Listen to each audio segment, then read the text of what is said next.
My dear friend, I want to tell you a story. Two boys, same classroom, same teacher, same textbooks worn thin from use. One of them, let's call him Adam, was the kind of student teachers whispered about in the hallways, the kind whose name was spoken with a reverence usually reserved for something sacred. He remembered everything. He saw patterns where others saw noise. He solved problems on the board while the rest of the class was still reading the question. Parents pointed to him. Aunts mentioned him at dinner tables. Adam, they said, is going somewhere. The other boy, let's call him Marcus, was quieter in a different way. Not the quiet of depth, people assumed, but the quiet of someone simply getting by. Average grades, average expectations. He asked fewer questions in class, not because he had fewer thoughts, but because he was already thinking about what he would do after school. 20 years pass. My dear friend, I want you to sit with what I'm about to say. Adam is brilliant, still. He reads 3 books a week. He can discuss philosophy, economics, and neuroscience in the same breath. He has 17 unfinished business plans saved on his laptop, each one more sophisticated than the last. He has opinions about everything and execution on almost nothing. He is, by every intellectual measure, extraordinary, and yet he is struggling, quietly, privately, the way only smart people struggle, which is to say, invisibly, because they are too proud to name it out loud. Marcus? Marcus built an empire, not because he was smarter, not because the universe handed him something it withheld from Adam, but because Marcus understood something Adam never learned in all those years of being the smartest person in the room. And that, my dear friend, is exactly what we're going to talk about today. We live in a culture that worships intelligence. We hand it trophies, we give it scholarships, we put it on pedestals and tell it that the world is waiting. And so the intelligent person grows up with a quiet contract, a belief installed so deeply it feels like truth, that their thinking will eventually become their life. But here is the painful paradox. Intelligence, when it is not properly architected, does not build a life. It narrates one. It watches one. It analyzes one. And the gap between analyzing a life and actually living it is where so many brilliant people quietly disappear. This is what I call the intelligence trap. And my dear friend, if any part of what I've said so far made your chest tighten, if you recognized yourself in Adam's story even slightly, I want you to know something before we go further. You are not broken. You are not a failure. You are someone whose gifts were handed to you without an instruction manual. And today, we are going to write that manual together. The first pillar of the intelligence trap is what psychologists call analysis paralysis. But I want to give it a more honest name, the belief that more thinking will eventually produce certainty. My dear friend, it won't. The intelligent mind is a pattern recognition machine. It sees every angle. It maps every risk.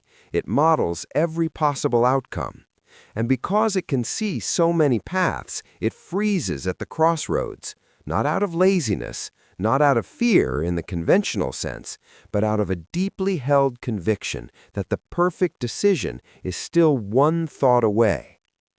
The business idea doesn't launch because the market analysis isn't complete yet. The investment isn't made because there might be better timing. The conversation doesn't happen because the words aren't perfectly arranged. And meanwhile, Marcus, who thought less and moved more, has already failed, adjusted, learned, and grown 3 times over. Here is what the intelligent person doesn't realize. The market does not reward the best plan. It rewards the best execution. And execution is, by its very nature, imperfect. It is messy. It is uncertain.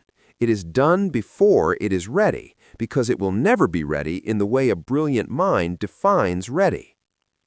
There is a concept I love. It comes from the world of military strategy, called good enough to act on. The idea is not to make the best decision. The idea is to make a good enough decision, fast, and then adapt in motion.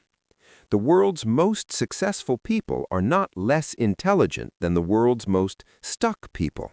They simply made a different agreement with uncertainty. They agreed to move through it rather than solve it in advance. My dear friend, your intelligence is not the problem. Your relationship with uncertainty is. The second pillar is more subtle, and I say this with deep love. It is the ego that grows inside a mind that has always been praised for thinking. When you have spent your entire life being celebrated for your ideas, for your analysis, your creativity, your vision, something quietly shifts. Doing begins to feel like it belongs to other people. Implementation becomes something you delegate in your mind to those who don't have better things to do with their mental energy. There is a whisper, barely audible, that says, "I think, others execute." This is not arrogance in the dramatic sense. It is more like a slow, sophisticated drift. The intellectual entrepreneur spends months designing the brand and never registers the company.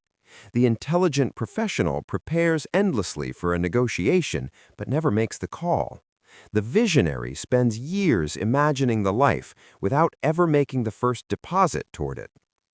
My dear friend, here is the truth that changed everything for me when I finally allowed myself to hear it.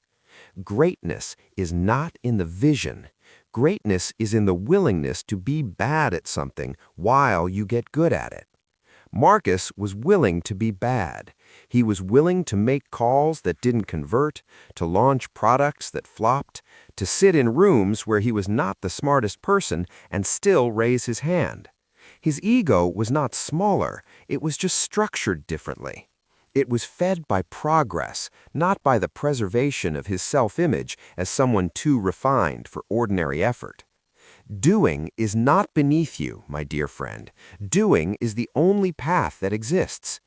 Every philosopher who ever changed the world, every thinker whose name echoes through history, did something. They acted, they built, they moved. The thinking was the fuel, but the doing, the uncomfortable, unpolished, imperfect doing, was the engine. The third pillar, and perhaps the most quietly devastating, is this. High cognitive intelligence and high social intelligence are not the same thing, and one without the other is a ceiling. My dear friend, the world does not run on logic. It runs on relationships. It runs on trust, on timing, on the invisible currents of human emotion that move beneath every deal, every partnership, every opportunity that ever changed someone's life. The intelligent person often builds their strategy in isolation. They trust their own analysis more than the wisdom of a room. They underinvest in relationships because relationships feel inefficient. They communicate their ideas in the language of precision when their audience speaks the language of feeling, and so the brilliant pitch falls flat. The intelligent person is respected but not followed, understood but not trusted. And in a world where wealth, influence, and impact are all fundamentally social phenomena, this gap is not a minor inconvenience, it is a structural barrier. Marcus understood people, not because he was a psychologist or because he read books about it, but because he was genuinely curious about them. He listened more than he spoke. He made people feel that they mattered, not as a strategy, but as a habit. And because of that, doors opened for him that no amount of intelligence alone could unlock. My dear friend, emotional and social intelligence are learnable. They are not gifts you either have or don't. They are muscles. And if you have been neglecting them, it is never too late to begin. Now, my dear friend, let us build your way out. Step 1. Shrink the decision. Whatever you have been overthinking, break it into its smallest possible first action. Not the plan, not the strategy, the one thing you can do in the next 48 hours that moves you 1 inch forward. Commit to the inch. The miles come from the inches. Momentum is not built by planning it is built by beginning. Step 2. Schedule discomfort. Deliberately do one thing each week that your ego resists. Make the call. Send the email without editing it 17 times. Attend the event. Launch the imperfect version. Every time you act, despite the resistance, you are rewiring the relationship between your intelligence and your identity. You're teaching your brilliant mind that doing is not beneath it. Doing is how it expresses itself at the highest level. Step 3. Invest in one relationship a week. Reach out to one person with no agenda. Ask how they are. Listen fully. Share something real. Build the social architecture that your intelligence needs to travel through. Because ideas trapped in a single mind are just dreams. Ideas that travel through relationships become reality. My dear friend, I want to leave you with something I hope you carry with you long after this video ends. Your intelligence is not a curse. It is not a prison. It is one of the most extraordinary gifts that life could place inside a human being. But a gift without architecture is just potential, and potential that never becomes reality is, quietly, one of the saddest things in this world. You are not Adam, doomed to a life of beautiful plans and quiet regret. You have something Adam didn't: awareness. You are here, right now, looking at the trap from the outside, and that means you have already taken the first step out of it. The life you have imagined, the freedom, the impact, the fullness of it, is not beyond you. It was never beyond you. It was simply waiting for a different version of you to arrive.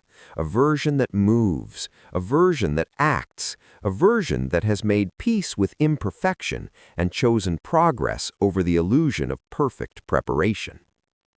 That version of you is not far away, my dear friend. It is one decision away, 1 inch forward, one brave and imperfect action taken in the direction of everything you know you were capable of. The architecture already exists inside you.